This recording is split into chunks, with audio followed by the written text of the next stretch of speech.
Destination Freedom.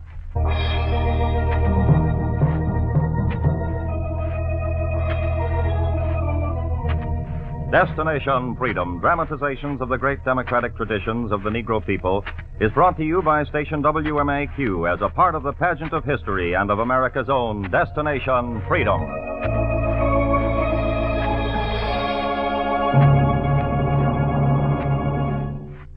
The men and women who laid the foundations for the great civic and industrial organizations of the West have always been recognized as having the true spirit of American pioneers. Among these is one Texan whose monument was made not on ranches or in the gold mines, but in the world of business. He was William Nickerson, Jr., founder of the Golden State Life Insurance Company. In a chapter entitled, Mr. Jericho Adjusts a Claim, we bring you the Nickerson Saga.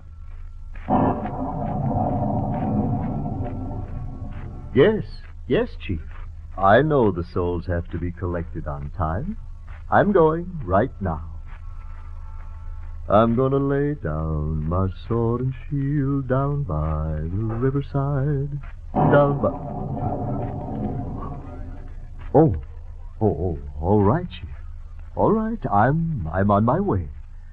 Just stopping to look up our policyholder's address, that's all. No, Chief. He's not going to run away. Now, have any of our policyholders ever gotten away from me? Now, be fair, Chief. Be fair. I'm going. He never gives me a second's rest. Always on the job. Go here, go there. One of these days, I'm quitting. Now, you know I was only fooling, Chief. Just talking to myself. I'm going to Mr. Nickerson's house. I'm going. Sure, I like my job. I've got the most secure, permanent job in the world. The chief sure won't stand for any dilly-dallying. But then, I don't blame him. The company can't afford it. Why, no, Chief. You mean they're listening to us right now? Talk to them? Me? Yes, Chief. Good morning. My name is Jericho. Now, I'm not calling on you today. Not today. But I want to tell you about this trip so you'll see how efficiently we collect souls. After all, my company is the most prosperous in the universe. Why, the collection routes of some of our agents fetch around the globe. We've never had a policyholder who didn't pay his premiums. You see, I work for the Judgment Day Life Insurance Company. Well, as I've said, I'm Mr. Jericho, Special Claims Adjuster of the Judgment Day Insurance Company. I operate this way. Whenever I call on you, I just find your door and knock. Say, mister, are you looking for Mr. Nickerson? I am, madam. Well, Mr. Nickerson's very ill, and they're not letting anyone in today. Is that so? Madam, I think the door will open for me. Thank you, Chief. Thank you. Well, for land's sake. Hurry, to see that. For land's sake. Yes, I usually walk in this way. Good evening. Are you looking for me? Mr. Nickerson, I presume? William Nickerson, Jr.? And you? Special Claims Adjuster Jericho of Judgment Day Life Insurance Company. Care to see my credentials? Certainly would, sir. Yeah. Everything's in order, Mr. Jericho. Proceed. Good. Now, I have here your policy, which is about to mature, and as stated, is to be paid in full if you're truly the person to whom it was made out, and if the premiums have been paid up to date without default, and if we have a record... Mr. Jericho, I know the requirements. Remember, I'm in the insurance business myself. Of course. I'm simply required to check each policy before paying in full. Here, now, as you see, we have...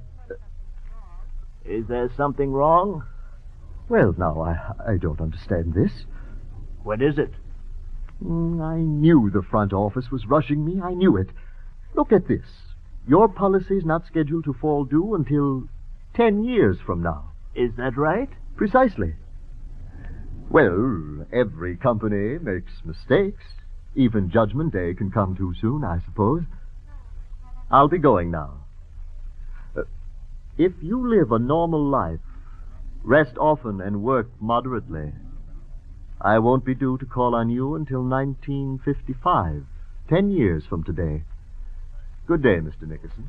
Mr. Jericho, Yes?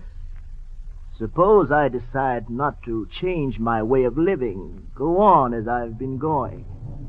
What do you mean? Well, like tonight. My doctor advised me to stay in, but I have a speaking engagement at a church near Central Avenue.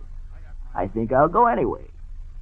Would that bring me closer to completing my policy with Judgment Day? Well, I'll have to examine your policy carefully, Mr. Nickerson, to say just exactly what that'll mean. Please do, before I decide. You mind if I draw up a chair to this table, Mr. Nickerson? Please do. Thank you. Thank you. Won't take a minute to look over your life's policy. Now, let me see. Check the time it was issued. That was 1879. The place, San Jacinto County, Texas.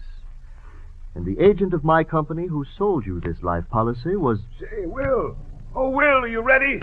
He was one William Nickerson, Sr., your father, in partnership with one Emma Nickerson, your mother. They raised you until you were a lean farm boy who washed his face in rainwater one May day to go to the county fair. Well, hurry, Will. You'll miss the corn shucking contest. Come on, your face is clear now. All right, Dad. Is Jerry ready? Everybody's ready except you. Hop on. Get up now, Jerry. Get up. Come on. It was on this day that you, William Nickerson, Jr., went off with your father to the annual county fair where the farmers of 10 counties gathered for the festivities. And there you began to learn the value of your life's premiums. And now we're going to see how much you're worth, Will, and see what kind of working man you are for. We sent you off to college. I figure you can't hardly lose. You know, Dad? No, you've got insurance against losing. You practiced. Oh, no. Attention, please. All corn shuckers up here. Attention. Yeah, hold it, boy, hold it. Here it is. Attention, corn shuckers. Come one, come all, you corn shuckers, to the corn shuckers hall. The greatest corn shucking contest in history is about to begin. Step up and line up behind these bushel baskets. Now, step up. Go on up, Will. All right, Dad, all right. As previously announced, first prize will go to the farmer who finishes his basket first. First prize, foremanship over the corn shuckers at Sheriff Hadley's ranch during the season. Second and third prizes, round trip to the Gold Country, California, donated by Millbury State Coach Line. Now, folks, without further ado, corn shuckers, are you ready? Good. Now I'll shoot off my gun and sing along on "Oh, Susanna." I won't stop until some corn shucker yells out that his basket's full. Understood? All right, here I go. Yee-hoo! I had a dream the other night when everything was still. I dreamed that all Susanna... You dug into your bushel basket and wiped off the shucks with one sweep of the hand. And your lean fingers cleaned away the silk so fast that before the referee could finish his song... I'm finished! I'm finished. What do you say there, son? I cleaned the basket. Here. Well, that's mighty quick. Inspectors, what do you say to this? He's got them clean as cucumbers. He's the winner, all right. You did all right, boy. Now, don't be bashful. You step up and meet the sheriff. Just a minute, son. Yes, sir? Will you and your dad step down this way over here where there's not so much noise? Sure. What is it? I don't think you'll be able to take that first prize. Oh, but my boy won it. In the way he won and the way he lost. How'd he lose? By being colored. Sheriff Hadley says he won't allow colored boys foreman over his white crew. You can't have first prize. Maybe second. Referee, just a minute before you commit that second prize, Yeah? can I have your ear here? Well, Just a minute. yeah. You don't say so. Did Middlebury say that? Yes, he said that. Well, now about that second prize, son. Yes? Milbury says his coaches carry only white pastures. Now, see here. I know what you're going to say, Farmer, but that's the way they give it to me.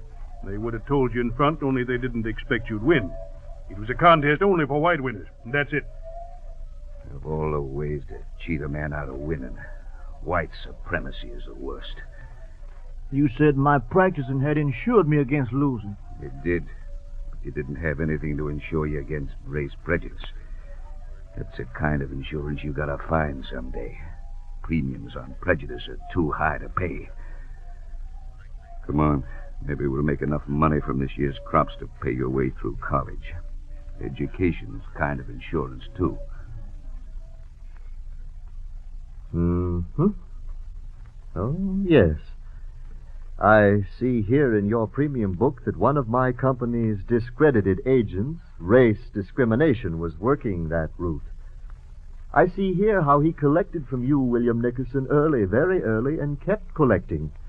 Even when you'd gotten into Bishop College and Prairie View, when you taught night school, when you went to a Houston insurance company for work. A cigar, teacher? No, sir, Mr. Hammond, don't smoke. Well, so you're that school teacher I've been hearing about, huh? Supposed to have a head on your shoulders. What do you know about the insurance business? Nothing. Truthful, anyhow. Well, I'll tell you now. I'll send you out a few times. After that, if you can build your own, you're in. Advance with your ability.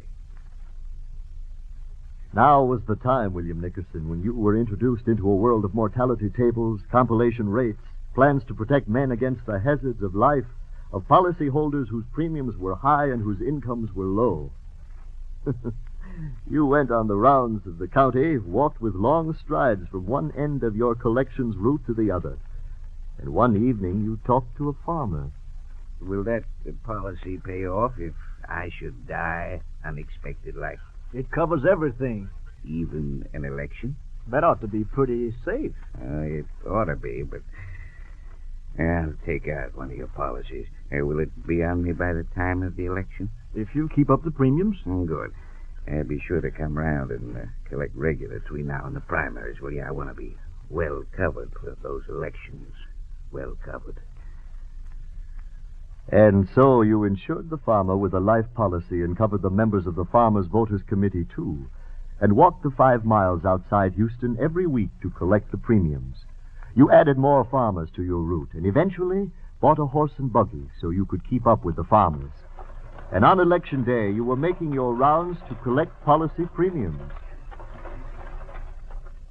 Say, you going into town, insurance man? Sure, hop on.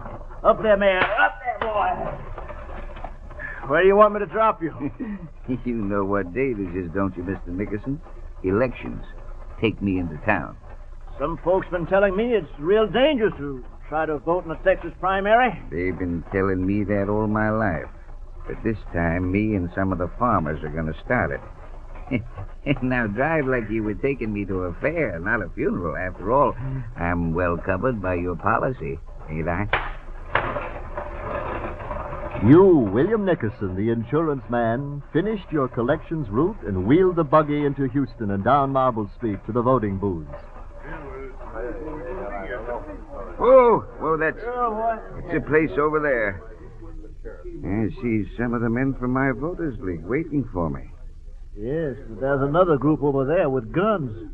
You sure you want to go? It's a risk you've got to take if you want something bad enough. It's time we had equal voice in choosing those who run the county. The right to vote's about the only insurance for equal rights. I'll risk it. Don't bother waiting for me.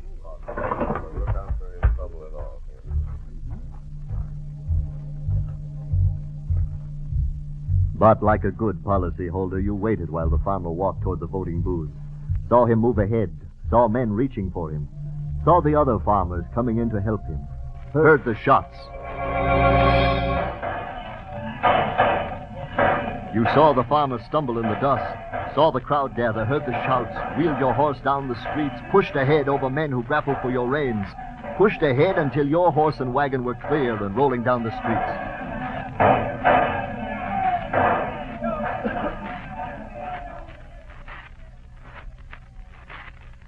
Have a cigar, Nickerson. steady your nerves. I saw in the papers what happened at the elections yesterday. One of your policy holders got killed. I know. You should have warned the office. Nickerson, I'm going to give you a word of advice. You've got the makings of an ace insurance man, but you've got to learn how to evaluate your clients better. How? Oh, there's the usual risks involved in ordinary clients. Those risks my actuaries can calculate to the final degree. But in the cases of some of these Negroes you've been writing up... Yes? Now, well, they have hazards that are difficult to calculate. What are you talking about? The hazard of race discrimination. Shortens life. Statistics prove it. There's the hazards of violence for those who try to break segregation, and then there's the everyday hazard they face of not being able to get jobs like our other clients. I know about that. Oh, you see what I'm talking about? Yeah, you're level-headed.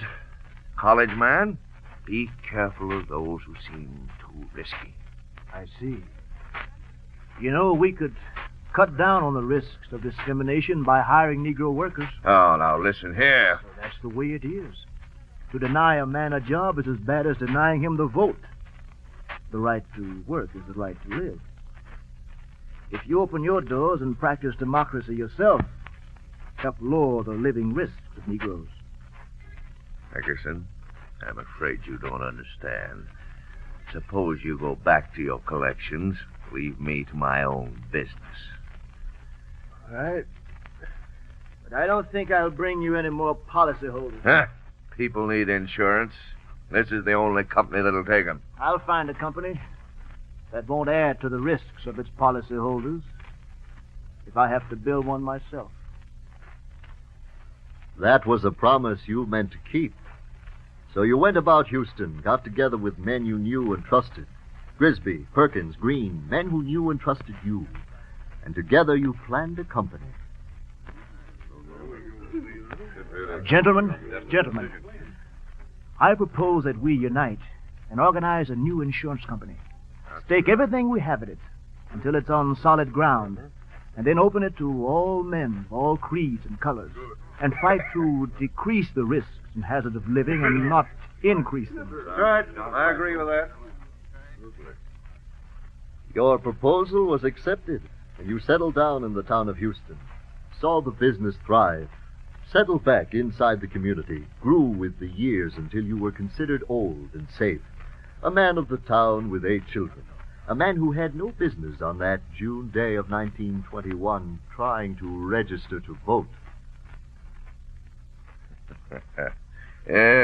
Nickerson, you shouldn't be coming into the places where you know you're unwelcome. It's a long time since we've had a chance to get together. You did all right in that insurance business. In fact, forced me to go into politics. Well, you did me a favor. This is much better. Then will you do me the favor of registering me to vote? And you were able to crack through the insurance business, Nickerson, but I don't believe you're going to vote in these elections. This is one thing that hasn't changed in 20 years. Say, boys, escort the insurance man to the door, please.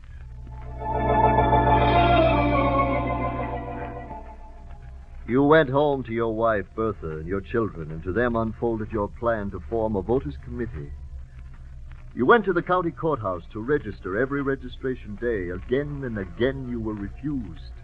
From the registration office, you took your case to the courtroom.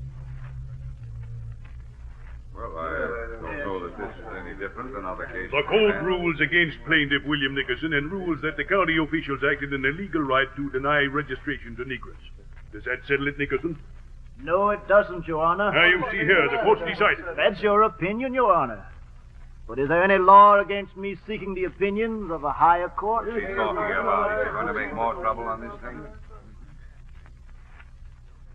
From the lower court, you went to the appellate court and lost. And then you took your fight for the right to vote to the federal court, and the Houston city officials became uneasy. Now, boys. Easy now. I know how to handle this William Nickerson. He's a troublemaker. Oh, he's practical. A man with a big family. And before we get to plan to persuade him. Suppose you let me go up and have a talk with him. After all, maybe I can show him the easy way. All right, boys? You can try it, yeah. And if not, get the clan to move on the building from Maple Street. I'll give them the easy way out first. Yes,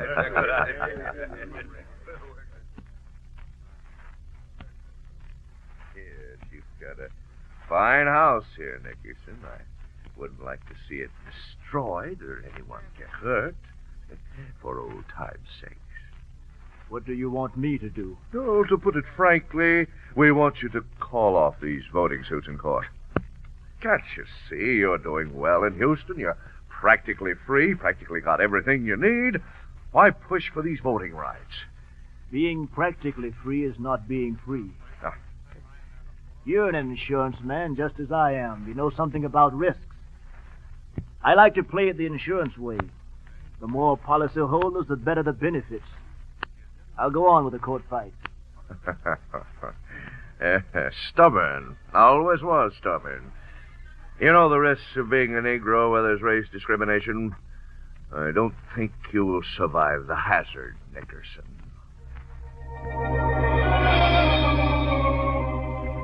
And, policyholder Nickerson, in the next few days, your policy and my Judgment Day Life Insurance Company almost fell due.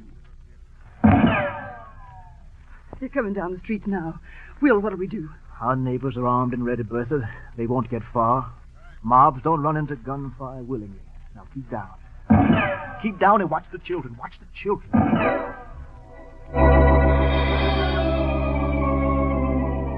They didn't stop. The shots kept coming and came every night until one pitch-black night a neighbor crawled down the streets and pounded on the door. Nickerson. Where's Nickerson? Here, Johnson. What is it? You've got to get out of here. But we're holding them off. It's not just us, it's our families. We can't protect them all. I know how hard you fought for this, believe me. The fight will go on until there's equal voting for everyone. But the men have decided that it's best that you left. For where? California. My home is here. You can make a home there, too. The company will be in touch with you, but it's only death for you here. We've arranged so you can get out. Your family can come, too. Can you get ready now? You got ready, and they helped you escape to the Golden State. You built a home in Los Angeles, got to know the people, and again were organizing a new life when a telegram came. Bertha read it. It says here, Will, that your company is canceling its California charter. That it's unable to operate in this state. They wish you the best of luck. You're on your own again. William Nickerson, Jr., on your own again. You took the telegram, held it outstretched in your firm fingers, reread it, went outside and called on two of your friends, Houston and Beavers. If we want to work for another insurance company, we've got to build one again. That's right. Houston, you're one of the best appraisers and organizers in the state.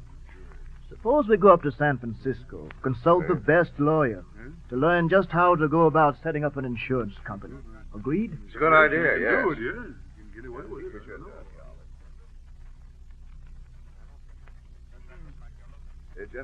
Gentlemen, I'm afraid coming up here was a waste of time. You see, the minimum requirement for establishing a company is $250,000. Now, I've consulted all the legal books on the subject, and that's the absolute minimum, $250,000. Well, that's all. Well, good day, gentlemen. Your hearts ached with despair, and you walked aimlessly down the hallways, ready to forget about the company. It was you, William Nickerson, who got an idea. Wait a minute, boys. I want to stop in this bookstore here. What can I do for you, gentlemen? I'd like to buy a set of law books. What type, sir? Well, a set where I could get good information on state requirements for business establishments. Mm-hmm. Well, I have a set here for $27.50. I'll take it. Thanks. No need to wrap them. I'll just carry them with me. You took the heavy books home, set them on a table, and closed the door. And night after night, you looked for a law that would allow you to set up your insurance company. Houston, Beavers. Look, I found a way. Here's a statute that's called an assessment law. This law provides for a $15,000 guarantee fund and 500 applicants for insurance to start a company. You see? Now, we've got to get started on raising that money. We'll put everything we've got in it, and for the rest, we'll go out and dig for it. We've got to go faster, men. Faster.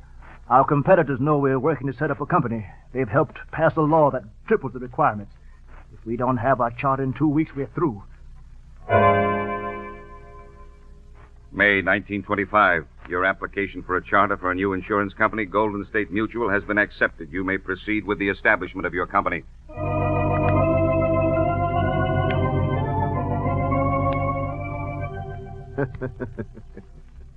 Yes, it's all recorded in your policy with Judgment Day Life Insurance, Mr. Nickerson.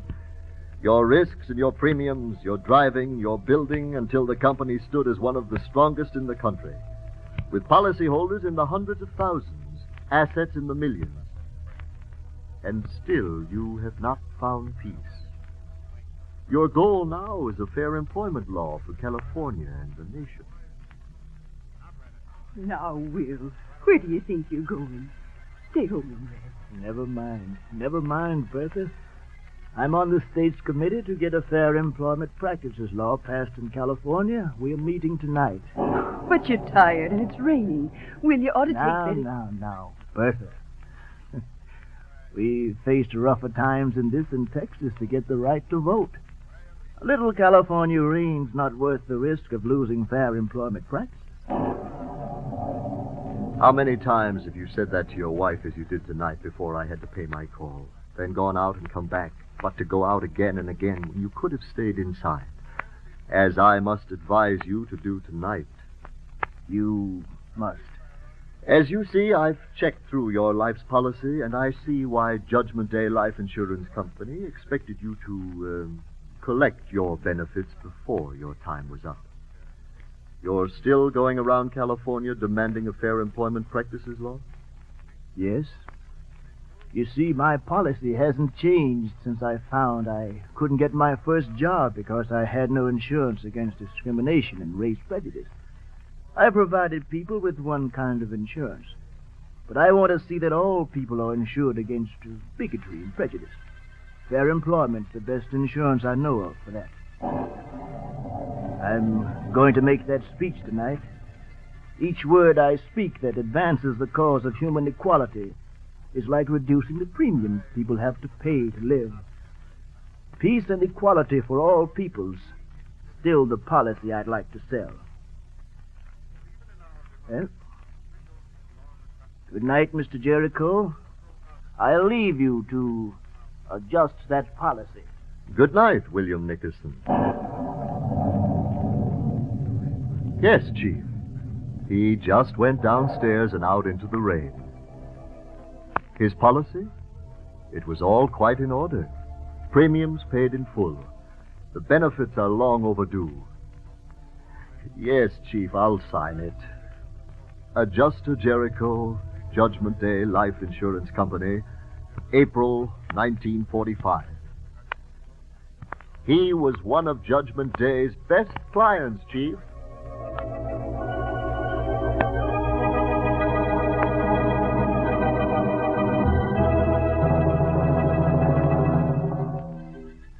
You have just heard Destination Freedom's dramatization of Mr. Jericho Adjusts a Claim, the saga of Texas William Nickerson, Jr. Destination Freedom is written by Richard Durham and produced by John Cowan.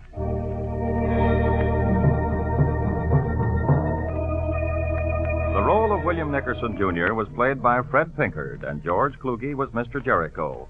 Others in the cast were Janice Kingslow, Jack Lester, Donald Gallagher, and Stan Gordon. The special music was composed by Emil Soderstrom and played by Mary Sinclair and Jose Bethencourt. Our engineer was Gary DeVlieg.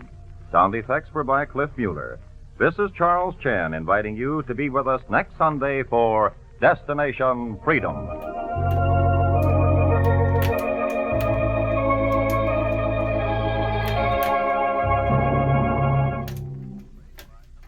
This is NBC, the national broadcasting company.